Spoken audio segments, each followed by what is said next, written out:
a centipede, naked in your bedroom. Oh, when you swear to God, the fucker's out to get you. And I digress, 'cause I must make you the perfect mold.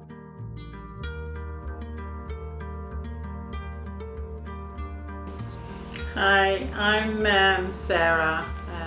I'm a mum, and my daughter Isabel Phipps was very good friends with Maddie, and we lost her 2 years ago to suicide. Hi, I'm Zoe Hazelden.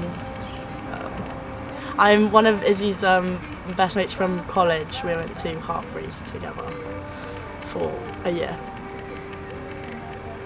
Hello, I'm Elliot Phipps, Izzy's younger brother.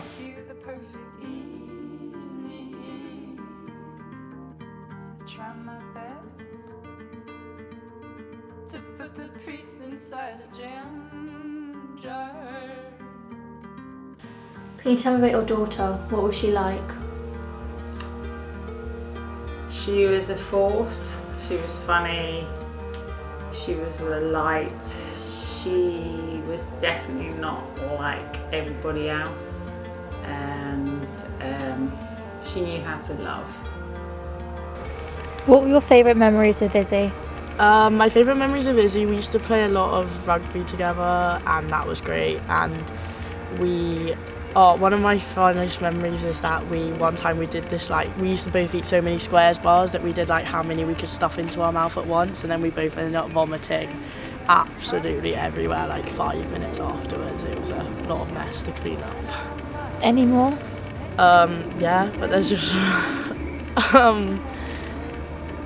when we went to go play a rugby game once, she wanted her mum to take this like really cute like aesthetic photo after the game, and it actually just ended up being us both covered in mud, and she absolutely hated it because you couldn't see anything but her bum. That was literally all that was in the photo.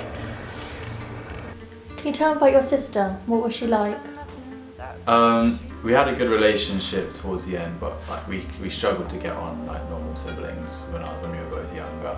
When she first started going through like an eating disorder, we had a bit of like aggression towards each other, but just mainly like normal siblings, like argue then make up, but we got a lot closer towards like the last like year and a half before she passed. Isabel Scarlett Phipps was born the 12th of September 2005 in Trinidad. She was bleached blonde with massive blue eyes. She was the happiest baby and the sweetest child according to family. At a young age, she developed a love for rugby, singing and the guitar. As Izzy grew up, she was still passionate about all of her interests, pursuing rugby as her main sport, viewing her team as her second family. She ended up playing rugby at Hartbury, a prestigious boarding school that specialises in sports. What are some of your favourite memories with her? She just seemed to be on a faster track than everybody else. Slept through the night before any of my other children. She swam before any of them. She was like noticed before any of my other children. She was a force. It was fun to be around. Who was she in your life and how did she shape you as a person? Izzy was one of my best friends, and she taught me a lot about like self-confidence and trying to like get to know yourself and almost like living life to the fullest. She didn't want there to be a dull moment or just like do nothing. She always wanted to get out and do something, and like she taught me a lot about like how to see myself as a person instead of just living life without like thinking about that. What are some of your favourite memories with her? Mainly like just being at home and like doing stuff. Like I remember like playing on the trampoline a lot in our old house together, which was really nice. And then like I remember when she had like her first big party and everyone coming around and like a Nerf fight after. That was pretty fun.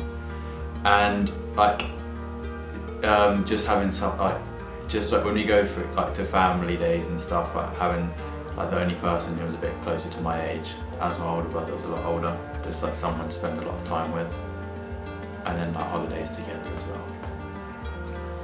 How would you describe your relationship with her? I was very much a mum.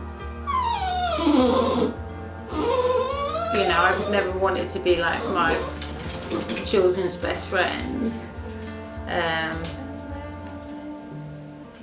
But we like shared a lot of things that we were passionate about, and she was always very giving and honest and sharing about it, so I always felt really close to her. Like anything that she liked, I kind of either was passionate about or remotely liked, and she was always very careful to share that.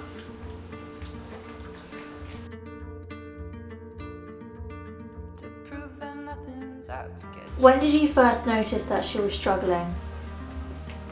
So, I suppose like primary school a little bit, she would take things very personally if a friendship didn't work out or she felt she was being judged. It was quite a big thing, which probably resonates with a lot of mums.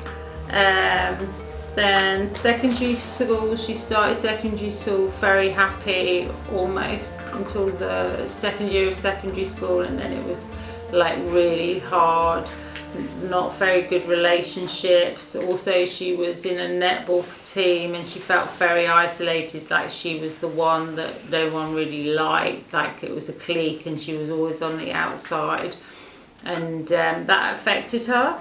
It seemed to me that it was completely natural because I saw it, so I never went like, oh, you're oversensitive. Like I saw it, but she always seemed to fix things. So she didn't like the netball she was in, so she'd go to another team.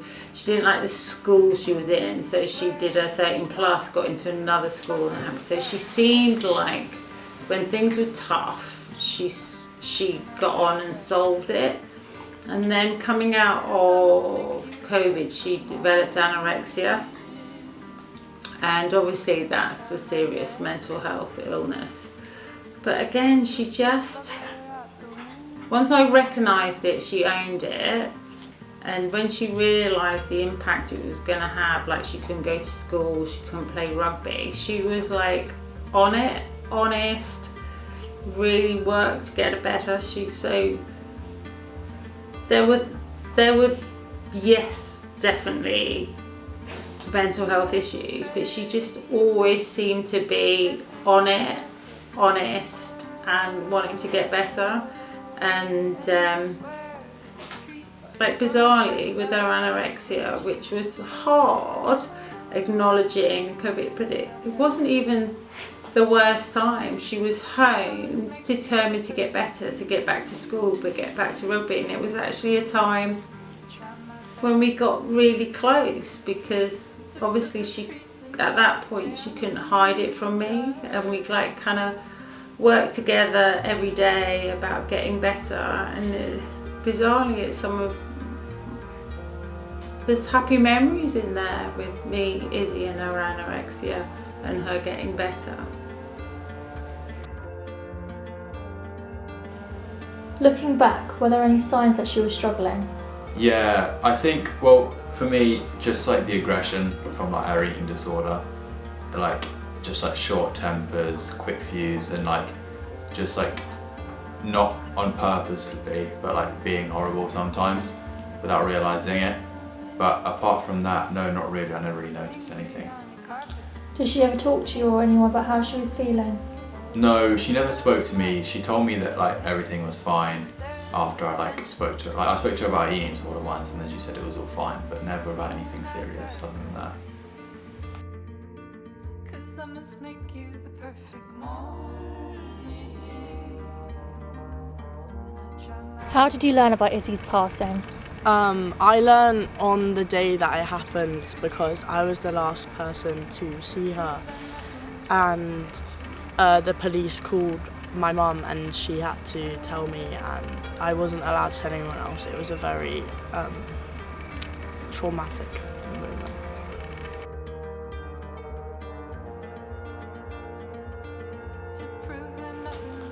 What kind of support did you or your daughter seek out, or you and Issy seek out?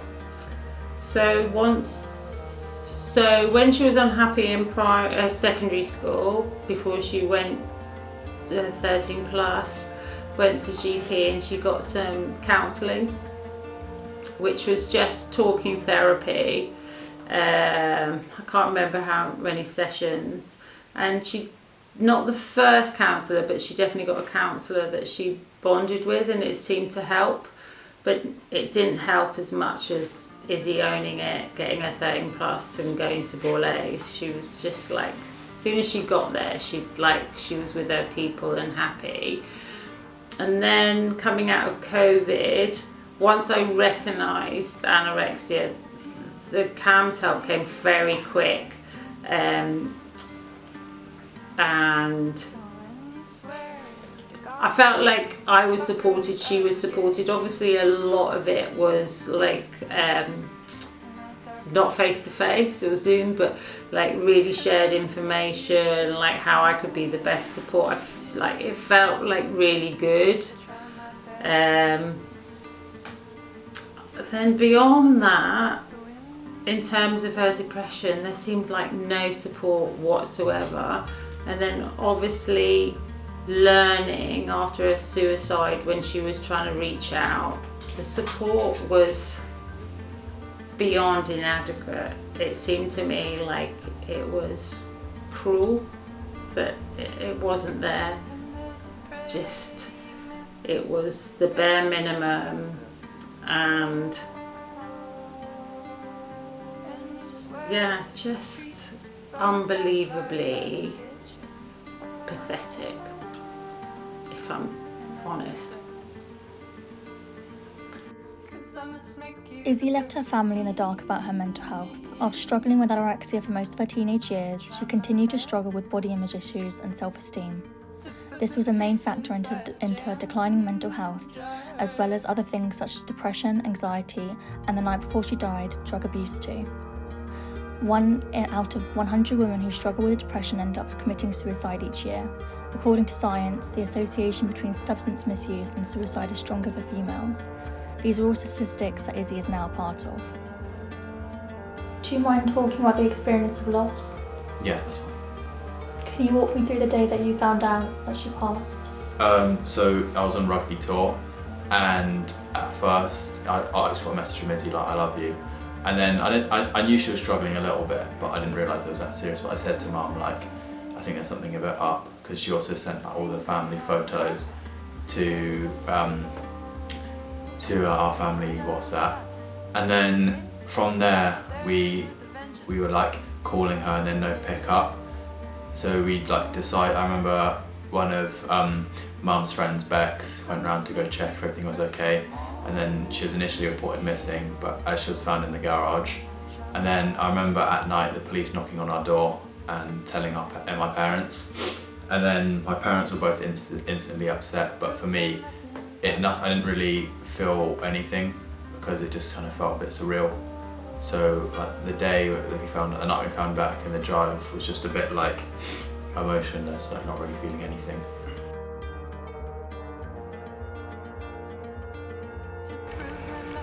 What was your initial reaction?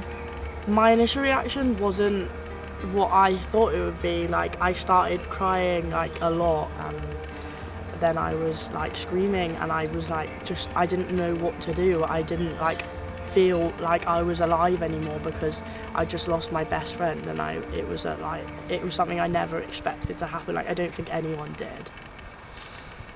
Yeah. How has your understanding of grief changed over time? Definitely a lot, because like the first like year and 3/4, like, I never really felt anything about it. Like, it just kind of felt like she was at college, or like it wasn't really real. But only recently, like, it's kind of become more realistic and getting harder. But I suppose it showed me like over time, it's not just something that sits instantly, but it's like something that can happen randomly, and it like develops over time. Are there any particular things that helped you cope?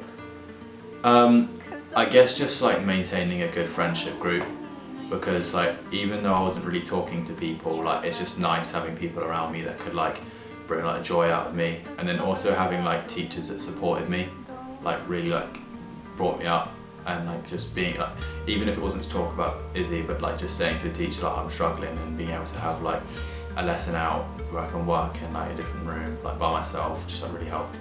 So just I guess like time alone, and then also like time with friends and like time with people I love. What moments or triggers bring back the pain most intensely? Like looking at old photos and videos of Izzy, but nothing really else. Or like sometimes just random, like it'll come randomly, like a random thought with nothing triggering it. But if I see a video, sometimes it can quite upset me. What has helped you cope or continue on through grief? People sustain you. I'm so lucky that I've got my 3 boys, Simon, my partner, Ethan and Elliot. And also I still have people in my life that knew Izzy, so that allows me to say her name, talk about her, make her still very much a part of our life, and I hope that never goes away. There comes a point where your kids become teenagers and you hope that they're doing well in their life, and then you get to meet their friends or people they're acquainted with, and you realise, wow, my kids nailing this, they've got the best friends in the world. Like, these are all people I'm happy to like spend time with, want to be with, and you just think, I'm really proud of my kids. And Izzy was so true of that, and I'm so grateful that they still take the time to be a part of my life, communicate with me, check in with me. Because, yeah, her friends were some of the best humans I've ever met.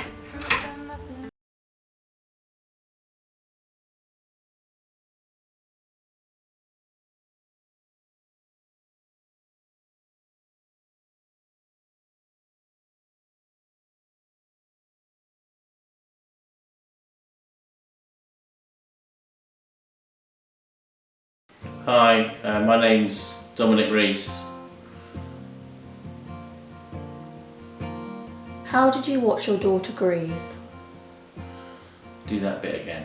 Do the introduction again, and I'll say, my name's Dominic Rees, I'm the father of Madeline Rees. Okay. 3, 2, 1. Hello, please may you introduce yourself? Hi, my name's Dominic Rees, and I am the father of Madeline Rees. How did you watch your daughter grieve? Well, I was there with Madeline the morning that we found out, and we were one of the first few people to find out the truth about Izzy and what happened. And initially I saw Madeline absolutely fall apart. She was overcome with upset, grief, shock, the horror of it all. It was exceptionally tough as a parent to watch your child go through something like that. And over time, and we've done a lot of research into the stages of grief, we saw Madeline moving through those stages of the disbelief, then the anger, then the pain and the sorrow. I can't remember the exact stages, but we saw her move through those stages, and it was harrowing to watch. It really was. Explain my initial reaction to finding out that Izzy died. Well, and as I said, we were there just outside Izzy's house, and the police were there. We didn't know they were police. They were in plain clothes. And as you approached the gate, they took you to one side and then got in the car with you in the passenger seat, me in the driver's seat. And she said from the rear seat of the car what had happened. And I cried. I really loved Izzy. I thought she was fantastic. And Madeline, like I said, absolutely fell apart, and she got out the car for probably want of something to do, and I had to kind of hold on to her. I had to get her to hold a neighbour's fence because she was wandering in the road. The road was not busy at all, but it was still something I didn't want to have happen. And I've never seen my beloved daughter so upset. It was really heartbreaking. And on top of that, I myself was also heartbroken that this has happened. Did you worry about me, and why did you worry? I and your mum worried about you every single day, and the primary worry was that you felt it would be something that you'd wish to do as well, something you want to do to see Izzy, and whether or not you felt that was not a copycat but an inspiration, that was a real worry. It was a real worry that you were going to do something similar, and we had you on watch for a very long time. What did you worry about? Anything that I did? Yeah, we worried constantly that you were going to do something similar. Were there any things that I did during grieving that I didn't do before?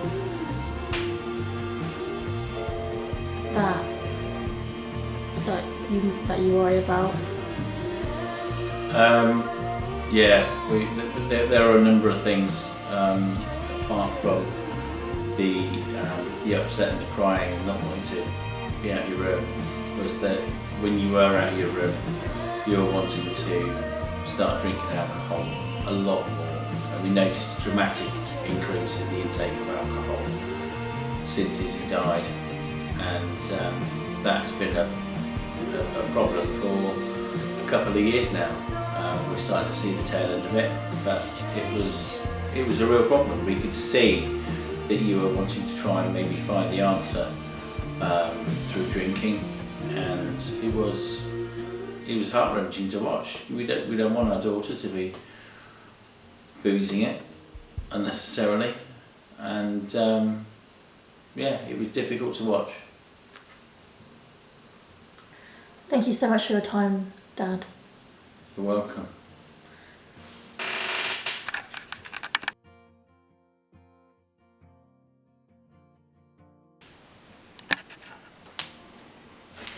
Madeline interview, 3, 2, 1. So this is the part which I'm not looking forward to. Now I come to the end of my documentary about Izzy, who was my best friend. I knew her for quite a while, and we spent every single day together. We spent every Tuesday together making pasta. That was our pasta days, pasta Tuesdays. Fridays, we were always around her house. We had movie night on Fridays, and then Saturdays we usually went out for a walk. She never explained, she explained that she struggled with mental health, but she never told me she struggling that hard towards the end, which I'm angry about, because if I knew, I would have stopped her. If I knew that she was feeling so low, I would have done something, and I feel useless because I didn't do anything. She had a party the night before, which was pretty much a goodbye party. And the last thing that we said to each other was that we loved each other and that we were each other's bestest friends, and that was the last thing I ever said to her. The next day she hung herself, and I was, I think, like one of the first people to find out. I found out because I was going to her house the next day. The police were there and they told me, and I don't remember a lot. All I really remember was breaking down.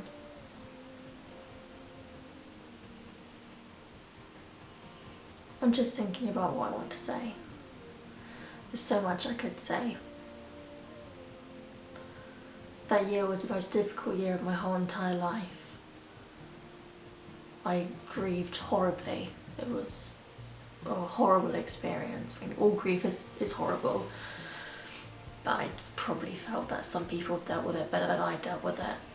I drank a lot. I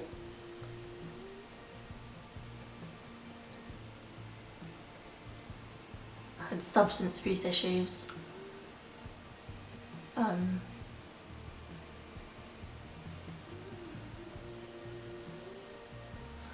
My bipolar heightened, and I was unable to control my emotions and my feelings.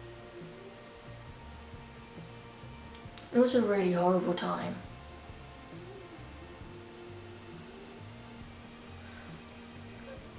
It's a feeling that I don't wish on even my worst enemy, being with your best friend one day and then the next day finding out that she took her life. I remember going to her house for the first time afterwards to go and pick up her things, swap some of her things, and the smell of her was so overwhelming.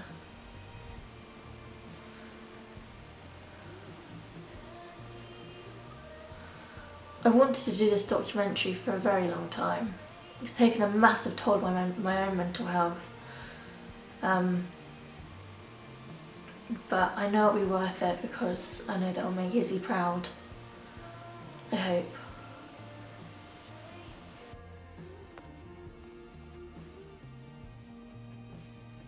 I first met Issy on the 12th of July 2021. The moment I saw her, I knew she was going to change my life for the better, and she did. For everyone that had the pleasure to meet Issy knew that she was a ray of sunshine. Her smile lit up every room, and she had a way with people that would leave them mesmerised. Not too long ago, I was dancing with her in her kitchen, unaware that would be the last time I would get to hold her. If I knew it was, I would never let go. My sweet, beautiful best friend would now be my guardian angel. Issy was kind, loyal, and extremely stubborn. I would do anything for her to practically shout at me to tickle her back one last time. My fondest memories with Issy is being cuddled up in a bed, watching Barbie movies on our illegal channel with candles lit up in her room and the same chocolate wafers we had every time we saw each other. We cooked together, napped together, walked together, held each other whilst we cried, jumped around together when we were excited, and danced together because we also shared the love of old dad music. Most mornings she would drag me out of bed to go on a dog walk, which I always dreaded because, ironic as it is, Issy loves sports and I stand the idea of doing anything remotely sporty. She loved music, art, writing, and as everyone here knows, had a huge passion for rugby, which she was so talented at. There was nothing Issy couldn't do or try. We can remind ourselves of the Issy we know by the way the sun sets, the way the breeze brushes you on a windy day, or the way the sun warms your back on a hot summer night. She always reminded me of the summer and the sun, the brightest girl with the brightest smile. Issy will always be a happy memory for every person and forever in our hearts until the day we get to see her again.